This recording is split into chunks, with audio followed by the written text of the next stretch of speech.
Mayuresh Joshi, Director Research at MarketSmith India, is now joining in. Mayuresh, good afternoon. Two Tata Group stocks are seeing contrasting fortunes today. Trent is one that is doing very well in today's session, but not so good for Tata Motors passenger vehicles.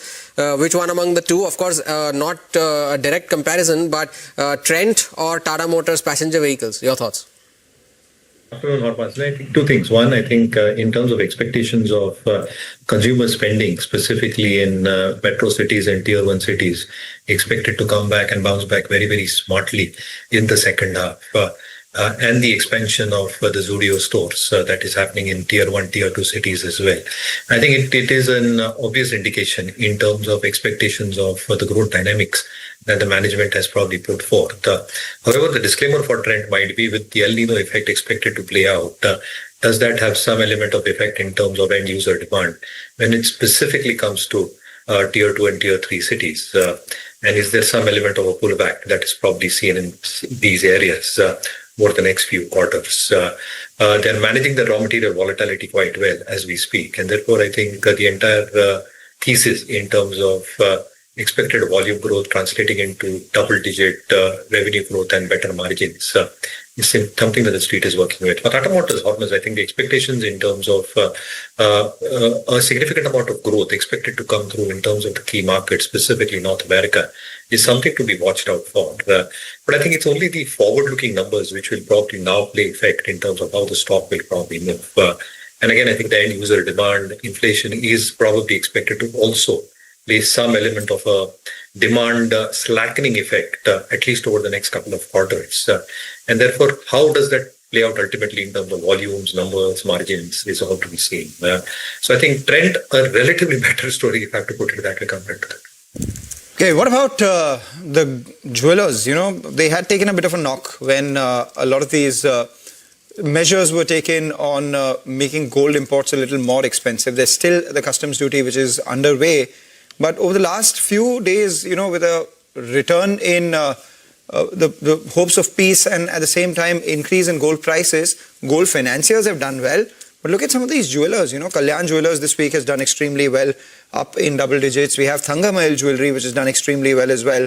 That's also up in double digits. And Titan right now is currently at the high point of trade. So all these jewelry companies back in focus.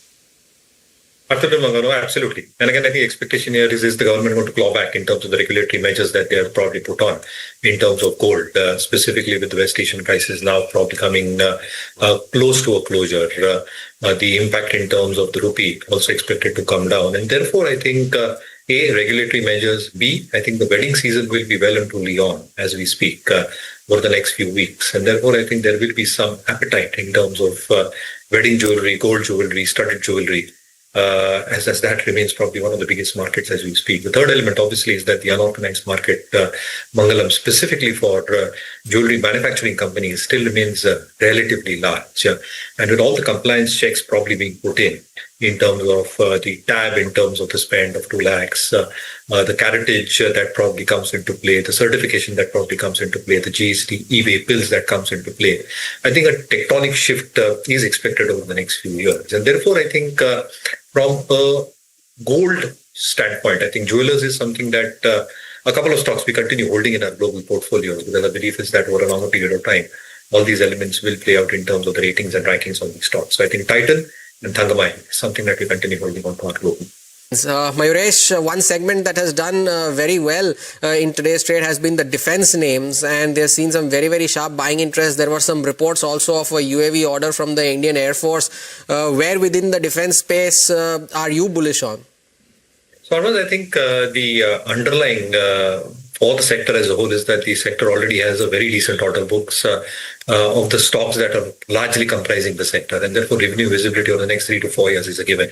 The only challenge that probably remains is that in a particular financial year on an annualized basis, you'll obviously get a quarter where execution will probably be a tad bit below par, and where the numbers might just start coming on. But structurally, I think over the next 4 to 5 years, the story probably remains intact in terms of the revenue visibility, in terms of the margins at which these orders have been tendered, and the execution, which structurally will remain very, very positive, both in terms of providing to the domestic customers and the huge export opportunities that probably exist as we speak. So I think stocks like BEL as an example, stocks like HAL as an example, in my opinion, have a long way to go in terms of all these parameters put together. And the ratings and rankings, as we see it at MarketSmith, they absolutely look fine. So anybody holding these stocks should continue out. Right, we take that point. A bunch of stocks which are doing well right now. We have the internet companies as well. There was a UBS note this morning.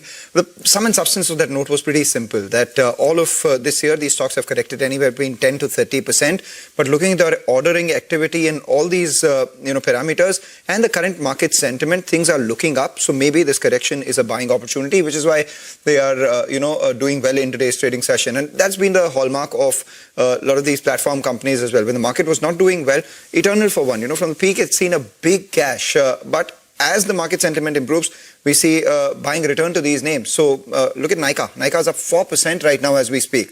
Is there any one internet company that you like in particular, Mayuresh? There is obviously from beauty to urban services to, quick commerce to food delivery, so many. Absolutely, Mangalam. So I think we don't have anything in the portfolio right now, but a couple of stocks that are on our watch list as far as this entire space is concerned. One that you're flashing on your screen, Nykaa, a very decent set of numbers in Q4. And the expectations in terms of and serving the right customers. I think what really matters is that in an El Nino year, the expectation largely is that if rural consumption comes off in tier 2, tier 3, the urban or the premium urban consumption might still remain intact. And therefore, I think Nykaa is one story that probably can be something where numbers might actually hold up. And the other one is urban company. I think, obviously, I think the numbers have been reasonable as we speak. The only service element which probably lags is their instant service element, which probably will also at some point of time start performing well. So I think these two companies probably on our analysis. Mayuresh, thank you for sparing time and joining us this afternoon. Mayuresh Joshi from MarketSmith India and Srikanth Chavan from Kotak Securities joining in. Thanks a lot, gentlemen, for joining in. Mayuresh, the kind of stocks that moved, the relief rally that we're seeing, do you see this extending from here on as well? And what's your outlook on, earnings coming in from the next quarter onwards? Because while the sentiment has improved, commodity prices have improved, a lot of companies will still face raw material, issues. They will still face margin pressures. Absolutely, no two ways about it. And I think Q1 is expected to be an absolute washout when it probably comes to a lot of stocks and a lot of sectors as well.